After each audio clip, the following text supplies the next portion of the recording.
ডাকতে দামোদর মাস চলে আসলো। ভজনের উত্তম মাস দামোদর মাস। আমার দামোদর মাস চলে আসলো। বিশ্বকর্মার মনে হলো সারা বছর ধরে তো কাজ করি, দামোদর মাসে আর কাজ করব না। 12 মাস তো কাজ করি আমি, এই দামোদর মাসটায় আমি ভজন করব। এ মাসে ভোজন নয়, এ মাসে ভজন। তাই দামোদর মাসে প্রাণ ভরে ভজন করতে হয়। করেন তো আপনারা? যারা 12 মাস আমিষ খায় তারা এই মাসে যেন সাত্বিক আহার করে। যারা 12 মাস সাত্বিক আহার করে তারা এই মাসে যেন হবিষ্যান্নি আহার করে। যারা 12 মাস হবিষ্যান্নি আহার করে তারা এই মাসে যেন ফলাহার করে। যারা 12 মাস ফলাহার করে তারা দামোদর মাসে যেন জল আহার করে। আর যারা জল আহার করে জীবন ধারণ করে তারা দামোদর মাসে যেন বায়ু আহার করে। বলে কোন জন্মে দামোদর মাসে যদি তুমি বায়ু আহার করে দেহ ধারণ করতে পারো, দামোদর মাস অন্তে তবে রাধা দামোদর তোমায় দর্শন।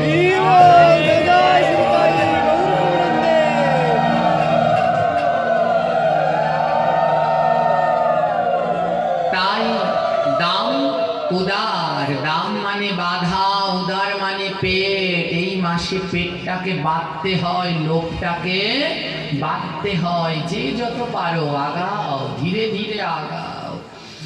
হ্যাঁ, কি হলো জানেন? বিশ্বকর্মার মনে হলো না এই মাসটা ভজনের মাস।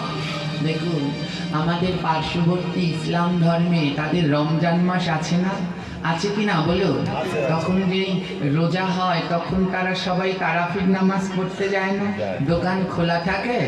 থাকে না, সব চলে যায়। তাদের যেমন রমজান মাস, আমাদের হলো দামোদর মাস।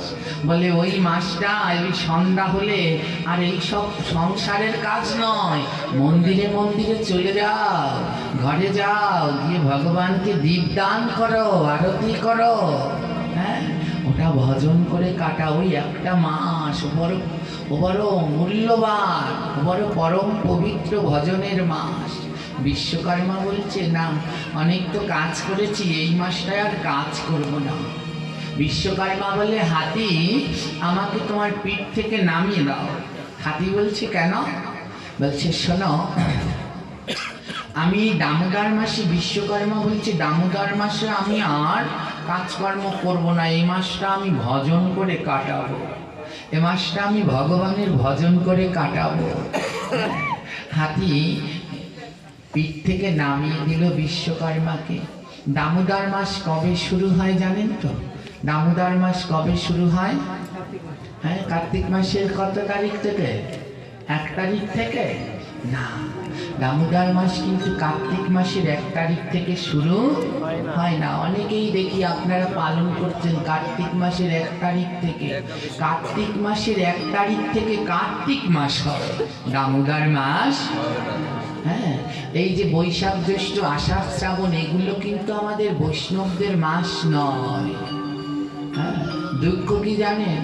আজ প্রত্যেক ধর্মে যে যার মাসের নাম জিজ্ঞেস করবে বলতে পারবে। হ্যাঁ, একটা ইসলাম ধর্মের ছোট্ট ভাইকে জিজ্ঞেস করবেন তোমাদের 12 মাসের নাম বলো তো, দেখবেন ওরা টপ টপ করে বলছে। ওই যে মাসে রোজা রাখে ওর নাম রমজান, যে মাসে চাঁদ দেখে শাওয়াল, হ্যাঁ, শাবান মাসে রোজা ভাঙে, ওরা সব বলতে পারবেন। কিন্তু দুঃখের বিষয় আমরা বলতে পারবো না। আমরা সনাতনীরা আমাদের 12 মাসের নাম এখনো জানি না। 12 মাসের নাম বললেই বৈশাখ জ্যৈষ্ঠ বলে, ওটা বৈষ্ণবদের মাস নয়, ওটা আমাদের নয়, ওটা বাঙালিদের 12 মাসের। বৈশাখ জ্যৈষ্ঠটা বাঙালিদের 12 মাসের নাম, সনাতনীদের নয়। হ্যাঁ, আমরা দেখুন অন্য ধর্মের মাসের নাম মুখস্থ করে আছি, খ্রিস্টানদের 12 মাসের নাম সবার জানা। ওই জানুয়ারি ফেব্রুয়ারি ওটা খ্রিস্টানদের 12 মাস, ও সবাই বলতে পারবো, কিন্তু নিজের ধর্মের নাম বলতে পারছি না। যাকে বৈশাখ মাস বলেন এর নাম মধুসূদন, যাকে বলেন জ্যৈষ্ঠ এর নাম ত্রিবিক্রম, যাকে বলেন আষাঢ় এর নাম বামন, যাকে বলেন শ্রাবণ, এর নাম শ্রীধর। যাকে বলেন ভাদ্র, এর নাম ঋষিকেশ। যাকে বলেন আশ্বিন, এর নাম পদ্মনাথ। যাকে বলেন কার্তিক, এটা পারবে না। কার্তিককে কি বলতে হয়? জোরে বলো। কার্তিক বাঙালিদের মাস, দামোদর আমাদের মাস। হ্যাঁ, কার্তিক। তারপরে কি মাস? অগ্রহায়ণ, এর নাম কেশব। তারপরে পৌষ, তার নাম নারায়ণ। তারপরে এর নাম মাধব, মাঘের নাম মাধব। তারপরে ফাল্গুন, এর নাম গোবিন্দ। আর তারপরে চৈত্র, এর নাম হলো বিষ্ণু। সবার উচিত আমাদের 12 মাসের নামটা মুখস্থ করা। কি করলাম এই জীবনে? আসলাম, খেলাম, চলে গেলাম না। আমার মা একটা কথা বলে, পাইলাম থালে দিলাম গালে, পাপ পুণ্য নাই কোনো কালে। ওই পেলাম আর খেলাম, পুণ্য আর খোঁজ করা হলো না। দামোদর মাস শুরু হয় দুর্গা পুজোর পরে যে একাদশী, ওই দিন থেকে পাশাঙ্কুশা একাদশী থেকে উত্থান একাদশী পর্যন্ত এই 1 মাসকে বলা হয় দামোদর মাস। আবার অনেকে পূর্ণিমা থেকে পালন করে, দুটো ভাবেই করা যায়। তো পূর্ণিমা থেকেও করতে পারেন, ওই লক্ষ্মী পূজার পূর্ণিমা থেকে একেবারে রাস পূর্ণিমা পর্যন্ত এই 1 মাসকেও আবার দামোদর ব্রত পালন করতে পারে। তো ওই হাতিকে যেদিনকে বিশ্বকর্মা পিঠ থেকে নামিয়ে দিয়েছে না, সেই দিনটা ছিল হলো একাদশী। একাদশীর আগের দিন। হ্যাঁ, একাদশী থেকে পূর্ণিমা পর্যন্ত কয়দিন সময়? 1 মাস। একাদশী থেকে পূর্ণিমা, হ্যাঁ, 5 দিন। তো মনে রাখবেন, খুব মন দিয়ে দেখুন, 5 দিনে ভগবানের কৃপা লাভ। হ্যাঁ, একাদশীর আগের দিন বিশ্বকর্মা হাতিকে বলছে, হাতি আমায় পিঠ থেকে নামিয়ে দাও। হাতি বলছে, কেন প্রভু? বিশ্বকর্মা বলছে, এই মাসটা তো ভজনের মাস, তাই আমি দামোদর মাসে ভজন করবো, এই মাসে আর কর্ম করবো না। হাতির মনে যে কি আনন্দ, হাতির আনন্দ আর হয় না। হাতি বলছে, ও ঠাকুর, বিশ্বকর্মাকে বলছে, ও ঠাকুর, আমাকে 5টা দিন সময় দেবে, আমাকে 5টা দিন ছুটি দেবে, ছুটি। ওই হাতিটা যেমন বিশ্বকর্মার বাড়িতে কাজ করে, আমরাও তো এক একজন আর কাজ করে চলেছি, তাই না? সাধু সঙ্গে যেতে হলে আমাদের ছুটি আনতে হয়। আজ হাতিটা বলছে বিশ্বকর্মাকে, ঠাকুর আমার 5টা দিনের ছুটি দেবে। বিশ্বকর্মা বলে, কি করবে? হাতি বলছে, ঠাকুর আমি একটু সাধু সঙ্গ করব, আমি একটু সাধু সঙ্গ করব। বিশ্বকর্মা বলছে, যা হাতি, তোকে 5 দিনের ছুটি দিলাম, যা তুই সাধু সঙ্গ করবি, যা করবি কর গিয়ে, কিন্তু 5 দিন পরে আবার জানি আমার কাছে ফিরে আসিস। হাতি বলে, বেশ। হাতি আর দেরি করলেন না। বিশ্বকর্মা স্বর্গের দেবতা, হাতিটা স্বর্গের ভিতরে ঘুরতে লাগলেন, কোথায় সাধু সঙ্গ, কোথায় সাধু সঙ্গ। ঘুরতে ঘুরতে হাতিটা চলে গেলেন, দেখে এক জায়গায় রাস্তার পাশে স্বর্গে ভাগবত পাঠ হচ্ছে, সাধু কথা হরি কথা হচ্ছে। হাতিটা কি করলেন? ওখানে গিয়ে লুটিয়ে বসে পড়লেন হরি কথা শ্রবণের জন্যে। একটা বনের পশু, সেও লুটিয়ে বসে পড়েছে হরি কথা শ্রবণের জন্যে। কিন্তু আমরা মানুষ হয়েও ভাগবতে আসতে চাই না গো, কিছুতেই চাই না। আজ লুটিয়ে পড়ে হরি কথা শ্রবণ করছে বনের হাতি। ভাগবত যিনি আলোচনা করছেন তিনি বলছেন, দুর্লভ এই জন্ম সফল করো ভাই, মুখে রাধে রাধে গোবিন্দ বলে গাই। এই জন্ম তাহার ধন্য হয়ে যাবে, যেই জনায় আমার প্রাণ গোবিন্দের দর্শন পাবে। পাঠককর্তা বলছেন, এই জন্ম তার ধন্য হয়ে যাবে, যেই জন আমার প্রাণ গোবিন্দের দর্শন পাবে। এই কথাটা বলে যখন হাতিটা শুনছে, হাতি বলছে তাই আমার এই পশু জন্ম ধন্য হবে যদি আমি গোবিন্দের দর্শন পাই।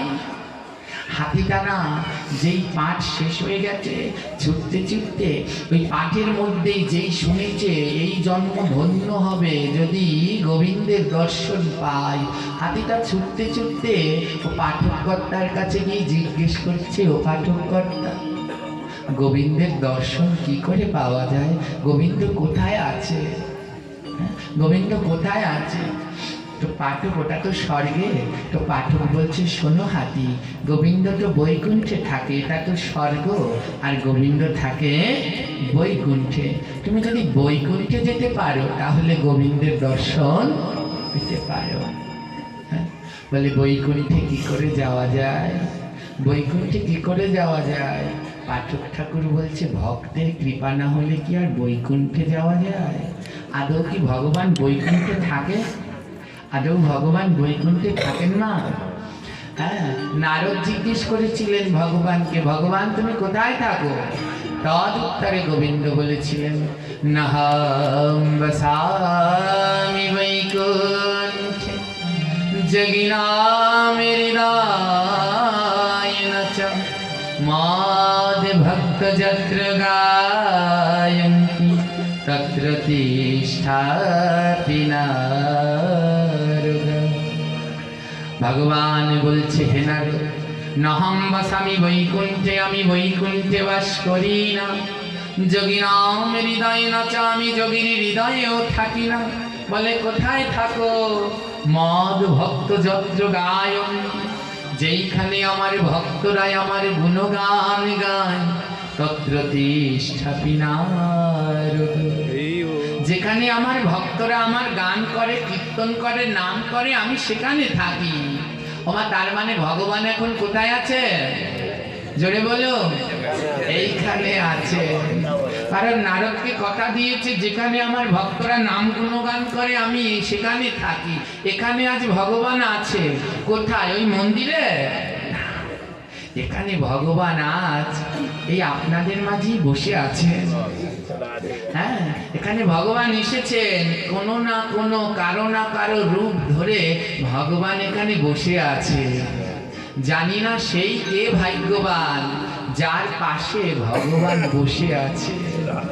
দেখবেন অনেকে ভক্তি জীবনের আগে বলে কি, বাবা আমি ভক্তি জীবনের আগে না একটা ওষুধ ছিলাম, এই পাঠে গিয়ে পাঠ শুনে আমার জীবনটা পরিবর্তন হয়ে গেছে। পাঠ শোনার আরো কয়েকটা কি জানেন, হয়তোবা সেই দিন তার পাশে আমার গোবিন্দ বসেছিলেন।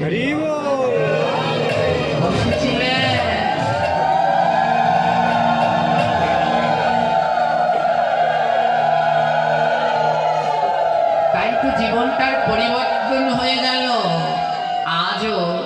আজও এখানে তার ভাগ্য ভালো যার পাশে আমার গোবিন্দ বসে আছেন কোনো না কোনো রূপ ধরে। তাই বলছে কি জানো, সাধু সঙ্গে যাইয়া ভাই করিও না হেলা, বৈষ্ণবের চরণ ধুলা নিতে যেন না ফুরাই বেলা। বলে সাধু সঙ্গে যে কাউকে যেন হেলা করো না। হেলা করতে করতে কে জানে তোমার বেলাটাই হয়তো ফুরিয়ে যাবে। ভগবান কোন রূপে এসেছে কেউ বলতে পারি না। তাই যাকে পাও তাকে জড়িয়ে ধরে কৃষ্ণ কৃষ্ণ কও, তার চরণ ধুলা অনাবরত মেখে যাও। একদিন নয় একদিন পরশ পাথরের ছোঁয়া লাগবে।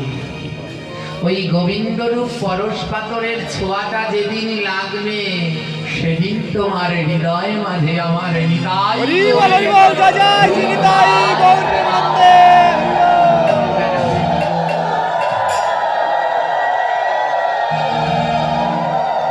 আজ হাতি জিজ্ঞেস করছে, নগভক্ত বৈকুণ্ঠে যেতে হলে কি লাগে? বৈকুণ্ঠে যেতে হলে কি লাগে? ভক্ত বলছে, জানো হাতি বৈকুণ্ঠে যেতে হলে কি লাগে? বলে সাধু ভক্তে কৃপা লাগে।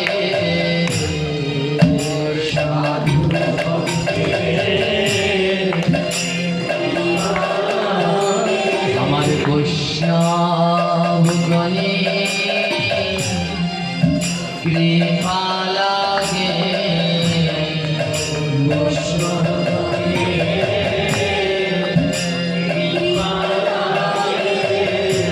বৈষ্ণবের কৃপা। ও আর কি কিছু লাগে? হ্যাঁ, আরো একটা জিনিস লাগে। বলে কি লাগে? ভক্তবৃন্দে চরণ লাগে।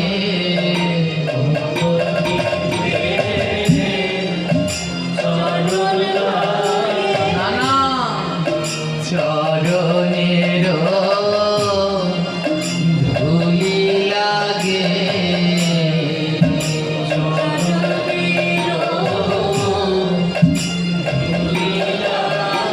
ওই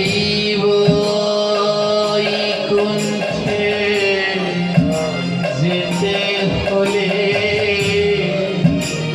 আমার ভক্তবৃন্দে ধুলি লাগে।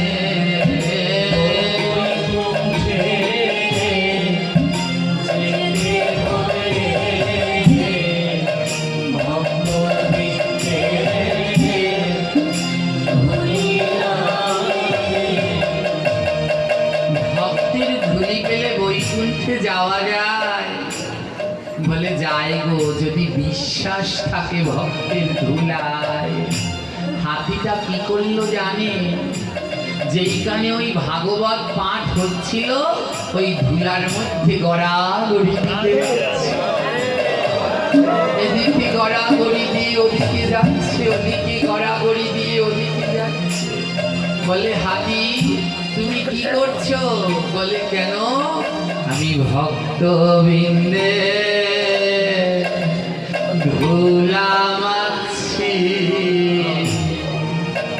ভক্তবৃন্দে ধুলা মাখছি। আমি যত পারছি তত মাখছি। আমার ভক্তবৃন্দে ধুলা মাখছি। যত পারছি তত মাখছি। ভক্তবৃন্দে ধুলা মাখছি। এমন ধুলা কোথায় পাবো?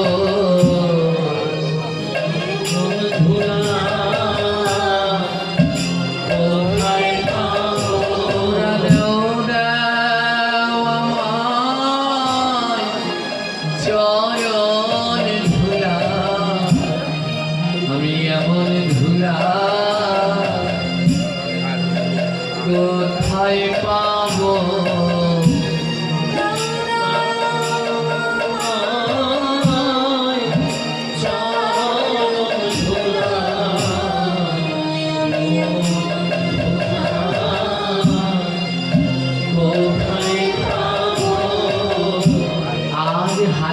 ভক্তবৃন্দের ধুলা মাখছে আর তাদেরকে সব ভক্তরা কাঁদছে। হায় রে হাতি, তোর মনে এমন ভক্তি, কিন্তু আমরা স্বর্গের দেবতা হয়েও হলো না।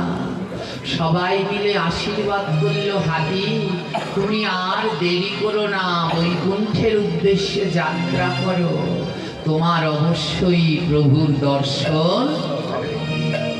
হাতি ভক্তবৃন্দের চরণ ধুলায় অঙ্গে মেখে আজ বৈকুণ্ঠের উদ্দেশ্যে যাত্রা করেছে। মাত্র হাতির গলায় ছিল বাঁধা একটা ঘন্টা। কি বাঁধা ছিল?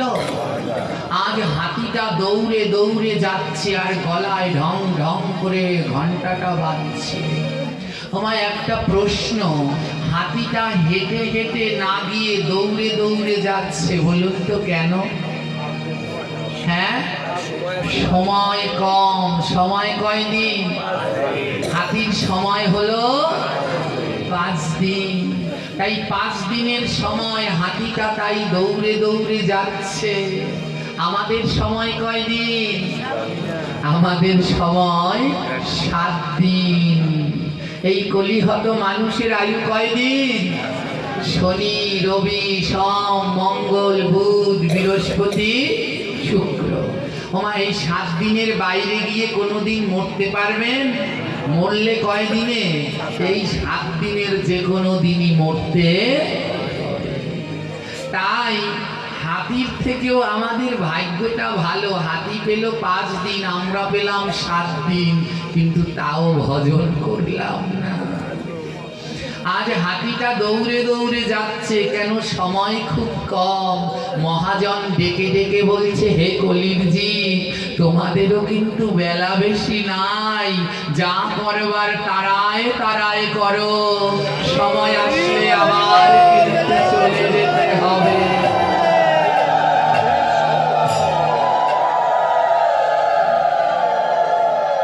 হাতিটা দৌড়ে দৌড়ে যাচ্ছে, যেতে যেতে হঠাৎ মনে হলো, আরে আমি তো একদিন ভক্ত কথায় শুনেছি এই জগতে 5টি জায়গায় খালি হাতে যেতে নেই। কয় জায়গায় জানেন আপনারা? এই জগতে 5 জায়গায় কোনো সময় খালি হাতে যাবেন না। কোথায় কোথায়? জন্ম, মৃত, গুরু, দেব। কেউ জন্মালে কোনো সময় খালি হাতে যেতে নেই, নবজাতকের মুখ দেখে কিছু দিতে হয়। কেউ মারা গেলে কোনো সময় খালি হাতে যেতে নেই। হ্যাঁ, 1 টুকরো তুলসী কাষ্ঠ অন্তত সঙ্গে করে নিয়ে যাবেন, গিয়ে শ্মশানে দেবেন। আর গুরুদেব, গুরুদেবের কাছে, গুরুদেবকে দর্শন করতে গেলে কোনোদিন খালি হাতে যেতে। বৈষ্ণব ভাগবত, বৈষ্ণব সেবায় গেলে, বৈষ্ণব দর্শন করতে গেলে কোনো সময় খালি হাতে যেতে নেই। আর হলো কি? ভাগবত। ও আরো 7 জায়গায়। আর হলো শিক্ষক এবং ডক্টর। শিক্ষকের কাছেও কোনো সময় খালি হাতে যেতে নেই, ডক্টরের কাছেও কোনো সময় খালি হাতে যেতে নেই। হ্যাঁ, এই 7 জায়গায় কোনো সময় খালি হাতে যেতে নেই, কিছু না কিছু নিতে হয়। তার ভিতরে একটা হলো ভাগবত বা ভগবানের কাছে আসা। ভাগবত বা ভগবানের কাছে আসলে কোনো সময় খালি হাতে আসতে নেই। হ্যাঁ, কি নিয়ে আসতে হয়? আমার ভাগবত পাঠে আসলে সব সময় একটা ফল যদি থাকে নিয়ে আসবেন, ফল না থাকলে একটা ফুল সঙ্গে করে নিয়ে আসে, প্রণাম করে দিবেন। আর না হলে একটা তুলসী পাতা।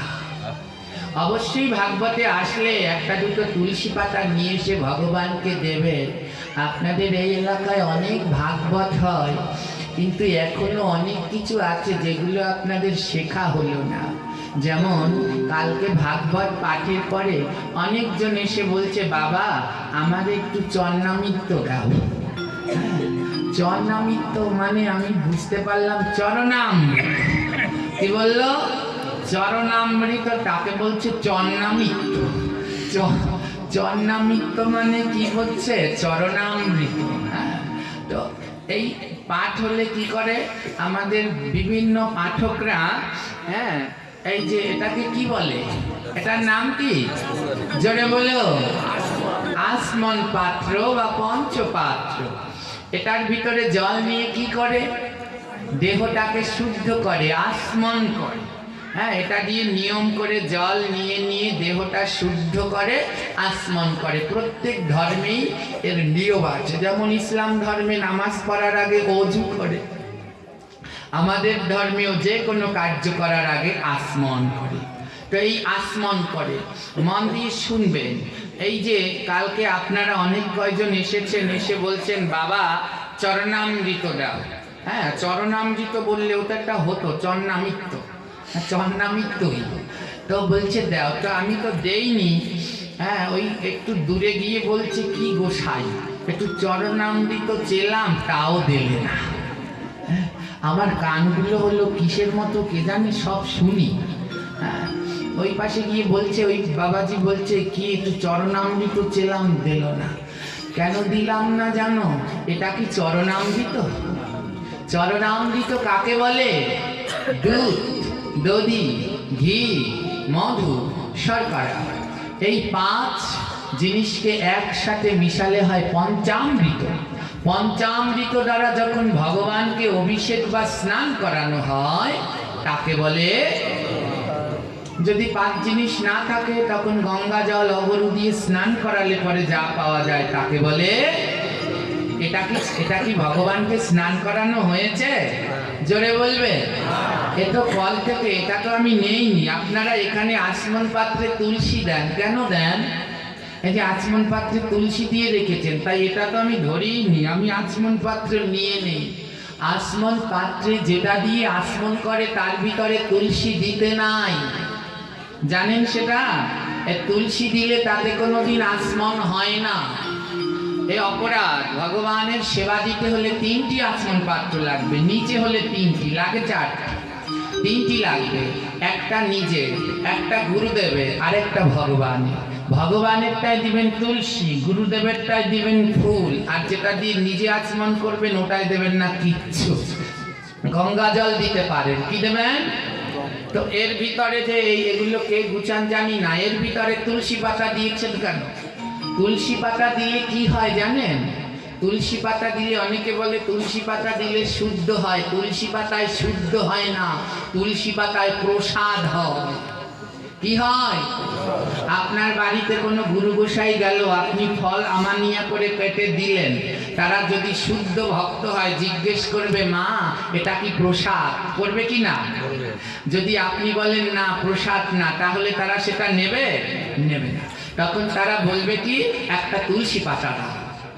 তখন সেই তুলসী পাতাটা নিয়ে যেই ফলের উপরে দেবে, ফলটা কি হয়ে যাবে?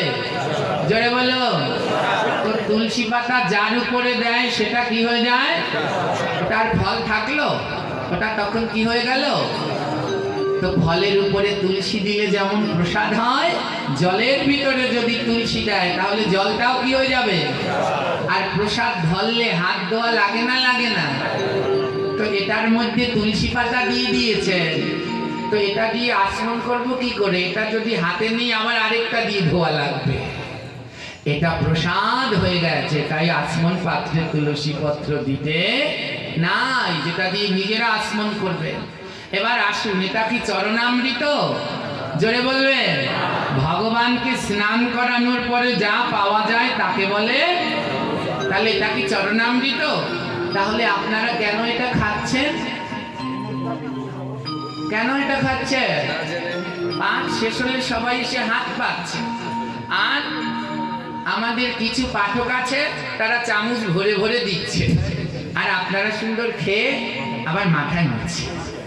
কি পুণ্য করলেন, যা শুনলেন ওই এটো হাত মাথায় লেগে গেল। একটা ঠাকুর আছে জানেন, যার দৃষ্টি লাগলে আর জীবনে উন্নতি হয় না। ঠাকুরটার নাম কি? শনি ঠাকুর। ওনার দৃষ্টি যার দিকে পড়ে সর্বস্ব শেষ। এই শনি ঠাকুর সবার দিকে দৃষ্টি দেয় না। কার দিকে দৃষ্টি দেয় জানেন? যে মাথায় এঁটো লাগায়।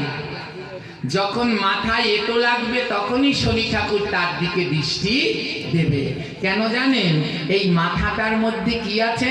এই মাথার মধ্যে গীতা ভাগবত সব আছে। এই গীতা ভাগবত গ্রন্থে নেই, এটা কিন্তু এই মাথার মধ্যে রয়েছে। এই যে আমি পাঠ করছি সব দেখে দেখে এখানে রয়েছে, এখান থেকে স্মরণ করে করে বলছি। তাই এই মাথা, এই যে মাথা এসে পায়ে ঠেকায়, কোনো সময় কারো পায়ে মাথাও ঠেকাতে নেই। প্রণাম করবার সময় মাথাটাকে দূরে রাখা উচিত। হ্যাঁ, দূরে রাখা উচিত, ঠেকানো উচিত নয়। তো এই যে কি করলেন, চরণামৃত খেয়ে, ওই যে আমি দেইনি, এটা দেইনি, কালকে কয়েকজনে চেয়েছেন দেইনি, তাতে কি? তারা আবার নিজেরা নিয়ে নিয়ে খেয়েছে। হ্যাঁ, কয়েকজনে নিয়ে নিয়ে খেয়েছেন, খেয়ে আবার মাথায় পুষলেন। ওমা, এই যে মাথায় যে এটো হাতটা লাগলো, কার দৃষ্টি লেগে গেল? গেল, সব গেল। এবার বলুন, এটা চরণামৃত? আমাদের কিছু পাঠকরা এই চায় আর এগুলো দেয়, দিলে পরে 2-1 টাকা টোকা দেয়, তা দিতেই থাকে। হ্যাঁ, এর জন্যে আমরা যারা পাঠ করি এদেরকে কি বলে জানেন? আমরা যারা পাঠ করি এদেরকে বলে কি? জোরে বলবেন, হ্যাঁ জোরে বলো, আরো জোরে। মরণ দশা, কথা বলে না, জোরে বলো, কি বলে? আরো জোরে বলো। আর সারা রাত্রে বলাবো, যতক্ষণ না বলাবো। হ্যাঁ, তোমরা কি মনে করছো? আর খিচুড়ি প্রসাদ যেতে দেরি, তার জন্যে আমি সারা রাত্রে বসে করে রাখবো। এখন আমার পাওয়ার আছে এখানে যতক্ষণ আছে, এখান থেকে নামলে পরে আর নাই। হ্যাঁ, যারা পাঠ করি তাদেরকে কি বলে? না, ভুল বলেছ। যারা পাঠ করি তাদেরকে পাঠ ভোগ বলে না, তাদেরকে বলে পাঠক। ছয়কার নেই, পয়াকারে পাঠক। কেন ভগবান নাম দিল বুঝতে পারলে? পাঠক বললে তোমাদের নামের শেষে এমনি ঠক, আর মানুষকে ঠকিও। এ জল দিয়ে চরণামৃত বলো না, এ ঠকানোর কাজ করো। চরণামৃত এই রাত্রবেলায় কোথায় পাবে? মতো সকালবেলায় মন্দিরে পাওয়া যায়। পাঠে এখানে চরণামৃত কোথা থেকে আসলো?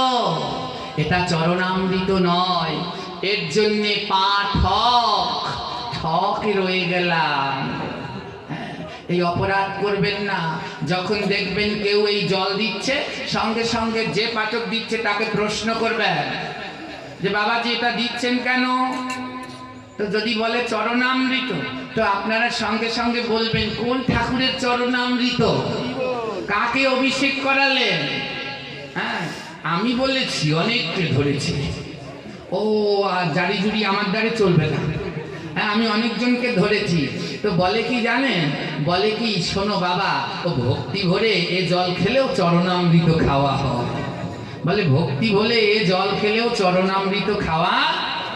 আমি কি বলেছি জানেন? আমি বলছি কে আছিস একটা বিষের বোতল নিয়ে আয়, ওনার হাতে দেব, উনি ভক্তি ভরে খাবে, দেখি ওনার ভক্তি কতখানি উনি টেকে। হ্যাঁ, এত শক্তি কলিযুগে নেই। তাই চরণামৃত যেন চরণামৃতই হয়, যেন এই কল থেকে আনা এই পিওর জল যেন চরণামৃত বলে চালিয়ে দিও না। আর তোমরাও আর এই ভুলের জগতে থেকো না। ভাগবত পাঠে আসলে কি করবে? পাঠক গোসাই যে তুলসী দিল ভাগবতে, সেই তুলসী পত্র নেবে। তুলসী দেয়া হলো, সেই তুলসী পত্রটা যেটা গ্রহণকে ভাগবতে দেয়া হলো, ওই তুলসী পত্রটা নিয়ে প্রসাদ ওটা পাবে।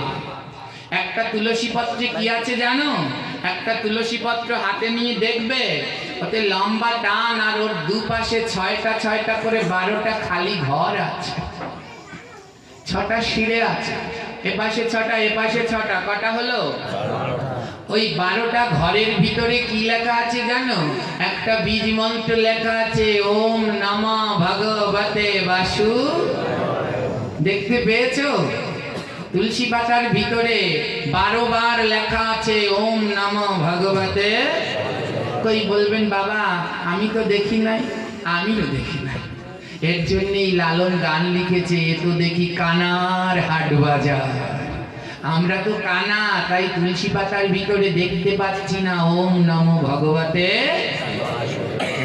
বাসুদেবায়। কিন্তু যাদের চোখ আছে তারা তুলসী পাতার ভিতরে দেখছে ওম নমঃ ভগবতে।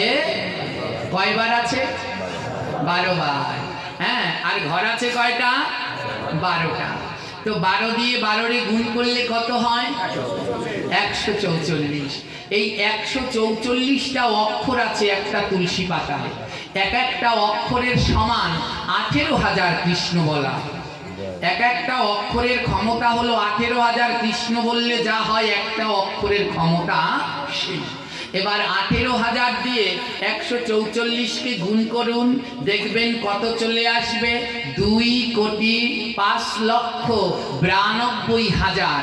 একটা তুলসী পাতার মধ্যে 2,05,92,000 কৃষ্ণ নাম।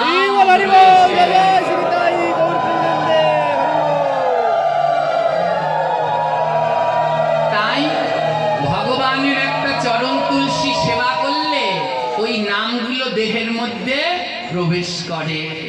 হ্যাঁ, তাই সব সময় ভাগবত পাঠে গিয়ে কি খাবেন? এই টিউবওয়েলের পিওর জল, জোরে বলে। তো কোনটা নিবেন?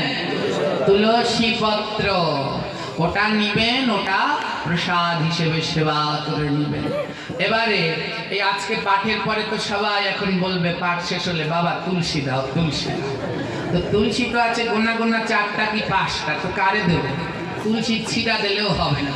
হ্যাঁ, ওই গিয়েছিলাম নাঙ্গল বন্দর সেনানি, গেছেন না আপনারা? এখান থেকে অনেক গিয়ে দেখি কি ওইখানে কতগুলো গুন্ডা আছে, এরা টাকার জন্য সব করতে পারে। কি করছে, কতগুলো তুলসী গাছ নিয়ে ডালপালা ভেঙে ওই ঘাটের সামনে বসে রয়েছে আর চুবায় আছে, চুবায় আছে।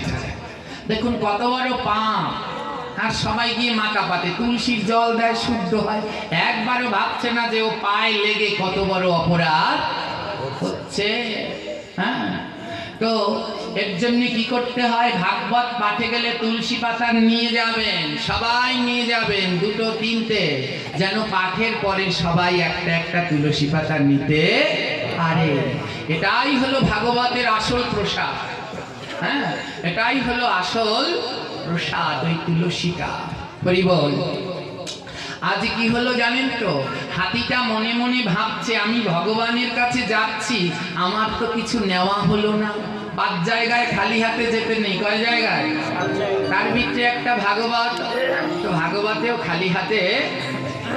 হাতিটা মনে মনে ভাবছে আমি বৈকুণ্ঠে যাব গোবিন্দের কাছে, আর কিচ্ছু নেওয়া হবে না। ওই বনের ভিতর থেকে হাতি যাচ্ছে, তো দেখে বনের ভিতরে একটা গাছে পদ্ম ফুল ফুটেছে। ওমা, মাসটা কি মাস? জোরে বলুন। এই হাতির যে এখন আমরা কিন্তু এখন কি মাস? হ্যাঁ, এখন হলো পৌষ, এর নাম হলো নারায়ণ। কি নাম? এখন আমরা কিন্তু এই পৌষ মাস বা নারায়ণ মাসে নেই। এখন চলছে কি মাস? এখন লীলার মধ্যে ঢুকে যান, মনে করেন ওই হাতির পিছনে আমরাও আছি। এখন চলছে পৌষ মাস, ওই বাইরে গেলে হবে। আর এখন এখানে চলছে এই দামোদর মাসে ভগবানকে কয়েকটা ফুল দিতে হয়, জানেন? 5টা ফুল দিতে হয় ভগবানকে। দামোদর মাসে 5টা ফুল দিতে হয়, 5 প্রকারের ফুল। তার মধ্যে একটা হলো পদ্ম। প্রথম ফুলটার নাম কি চেনেন? পদ্ম ফুল চেনেন? দ্বিতীয় ফুলটার নাম হলো অগস্ত্য পুষ্প। অগস্ত্য মানে বক পুষ্প, বক ফুল। জানেন কি, দামোদর মাসে বক ফুল না দিলে তাকে আবার পৃথিবীতে আসতে হবে। হ্যাঁ, দিয়েছেন, বক ফুল দিয়েছেন দামোদর মাসে। না, তুমি তো দেবাই, তোমার হৃদয় থাকে রাধারানী। হ্যাঁ, দামোদর মাসে বক ফুল দিতে হয়। 3 নাম্বারটা কি জানেন? 3 নাম্বারটা হলো মালতী, 4 নাম্বারটা সাদা জবা, আর 5 নাম্বারটা শিউলি। এই পঞ্চফুল দামোদর মাসে অবশ্যই ভগবানকে দিতে হয়। আজ হাতিটা যখন বন থেকে যাচ্ছে, দেখে একটা গাছে পদ্ম ফুটেছে। পদ্ম 2 প্রকার, জলপদ্ম, স্থল পদ্ম। তো গাছে যেটা ফোটে ওটা স্থল পদ্ম। এই স্থল গাছে ফোটা পদ্ম ফুল দিয়েছ ভগবানকে? দেখছ? এটাও দেওয়া হয়নি। হ্যাঁ, কারা কারা দিয়েছ হাত